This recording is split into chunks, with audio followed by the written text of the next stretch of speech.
দেখো, এর আগে তোমাদের পাট পাট করে বিভিন্ন অক্ষরগুলো দিয়ে ছবি আঁকা দিয়েছি, তার মধ্যে ভি দিয়ে গাজর, এই সমস্ত সবজি আঁকিয়েছি। আজকে একটা গাজর একঘেয়েমি সবসময় আঁকা না করে একটু রঙের দিকে আঁকাই। একটা গাজরের রং কীভাবে করতে হয় খুব সহজভাবে প্যাস্টেলে আমি করে দেখাচ্ছি।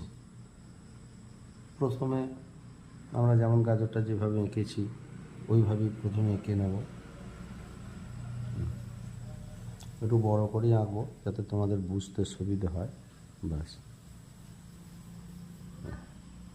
এই গেল। এরপর গাজরের মুখের পাতার অংশগুলো যেগুলো তোমরা কাটবো সেগুলো এইভাবে করবো। এর ফাঁকে ফাঁকে আবার এইভাবে কাটা হয়, তো গোড়াটা এইভাবে দেখা যায়, আমরা এইভাবে দেখাতে পারি। হ্যাঁ, এবারে কীভাবে রঙগুলো করব খুব সহজ করে। কারণ ওটা গাজর অরেঞ্জ কালারের উপর হবে, এটা রঙটা করতে গেলে আমরা এইভাবে করব।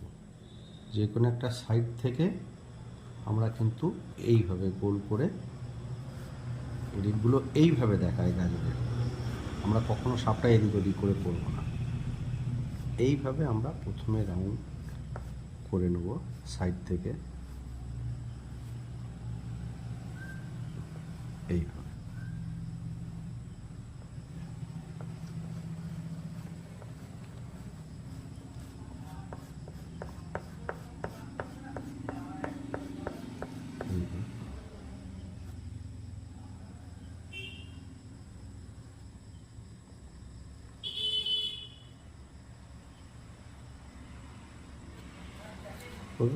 এই সাইড থেকে এইভাবে আমরা ঠিক রিং রিং টাইপের দেখায়, একটু লাইট শেডেরও কাজ করব।